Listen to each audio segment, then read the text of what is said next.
ఈ అవకాశం ఇచ్చినందుకు అధ్యక్ష ధన్యవాదాలు. ముఖ్యంగా ఈరోజు గౌరవనీయురాలు శ్రీమతి సోనియా గాంధీ గారికి పుట్టినరోజు శుభాకాంక్షలు.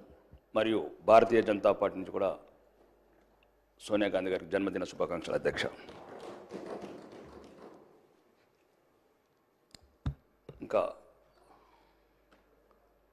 తెలంగాణ తల్లి 2014 జూన్ 2 నాడు మిగులు బడ్జెట్లున్న రాష్ట్రం ఉన్నప్పుడు ఆ విగ్రహం ఉండేది. ఇప్పుడు అప్పుల పాలైన తెలంగాణ లాగా ఈ విగ్రహం ఉందని ప్రజలు అంటున్నారు అధ్యక్ష.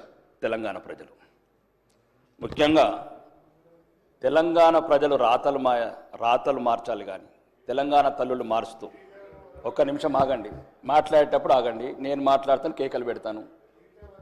నేను ఒకటి అధ్యక్ష, మరి ముఖ్యంగా ఈరోజు మళ్ళీ వచ్చే ప్రభుత్వం మళ్ళీ మార్చాలి అంటే ఇవి రాను తెలంగాణ ప్రజల మీద గుదిబండ పడుతుంది అధ్యక్ష. నిన్నొక్కరు, ఈరోజొక్కరు, రేపొక్కరు. పార్టీ తెలంగాణ ప్రజలంతా ఈరోజు అందులో ఒకటే ఒక లోపం ఉంది. ఓకే, అది మీరు సరిదిద్దుకోండి, లేకపోతే లేదు. ఈ ఒకటి మంత్రి గారు, మీరు గౌరవనీయ మంత్రులు, అదొక్కటే మీరు చేసిన పని. ఆ హస్తం పెట్టుట్లా తెలంగాణ ప్రజలంతా కాంగ్రెస్ తల్లి అంటున్నారు అధ్యక్ష. బహిరంగంగా చెప్తున్నా, వాళ్ళు చెప్తలేరు. నేను ఏం చెప్తున్నాను అధ్యక్ష, అదొక్కటి లేకుండా బతుకమ్మ లాంటి మన బతుకమ్మ తల్లిని పెడితే బాగుండేది. ఆ చేతి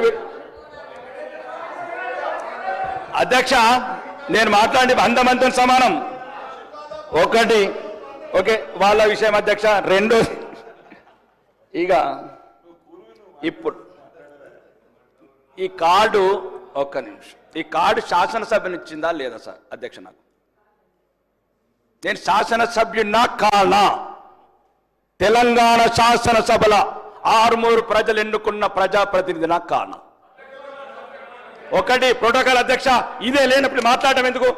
శాసనసభలమే కానప్పుడు మాట్లాడటం ఎందుకు? గౌరవనీయులు, మీరందరంటే గౌరవం, మీరంటారంటే అభిమానం, మీరంటారంటే అభిమానం, కానీ మీరు కూడా అభిమానం చూపించాలి కదా అధ్యక్ష. ఇప్పుడు మీరంటే గౌరవం అధ్యక్ష, మంత్రులంటే అభిమానం, మంత్రులంటే గౌరవం, సాటి శాసనసభ్యులంటే గౌరవం, కానీ వాళ్ళు మమ్మల్ని గౌరవించకపోతే మేమెట్లా గౌరవించాలి అధ్యక్ష? నేనేమంటున్నాను అధ్యక్ష, ఈ దక్షిణ తెలంగాణ నిధులు దోసుకోపోతున్నారు. అభివృద్ధి లేదు, అధికారం లేదు, అవమానం. ఇంకెందుకు అధ్యక్ష మేము ఇక్కడ ఉండడం? ఏదో మీ ప్రజల జీతాలు తీసుకున్నందుకు అధ్యక్ష. మేము దయచేసి అధ్యక్ష, మీరు కన్న తండ్రి ఈ శాసనసభ, వాళ్ళైతే బయట ప్రభుత్వంలో. ఇగో మా సీతక్క గౌరవనీయ మంత్రి గారు సమాజం అని చెప్పి ఉద్యమంలోకి వెళ్ళొచ్చి ఈరోజు శాసన వ్యవస్థలో మంత్రి అయిన అక్క, మాకు 5 కోట్లు ముంత, కాంగ్రెస్లకు బిందెలు. ఏమక్క సమాజం అన్నావు కదక్క, ఎటువైందక్క? ఒక నిమిషం ఆగండి, నేను ఇది రుజువులతో చెప్తున్నాను అధ్యక్ష. అడుగడుగున అవమానాల పాలు చేస్తున్నారు. అభివృద్ధి లేదు, అధికారం లేదు, ఉల్టా అవమానం. ప్రతి అధికార వ్యవస్థని ప్రలోభ పెడుతున్నారు. ఒక్క నిమిషం, నేనే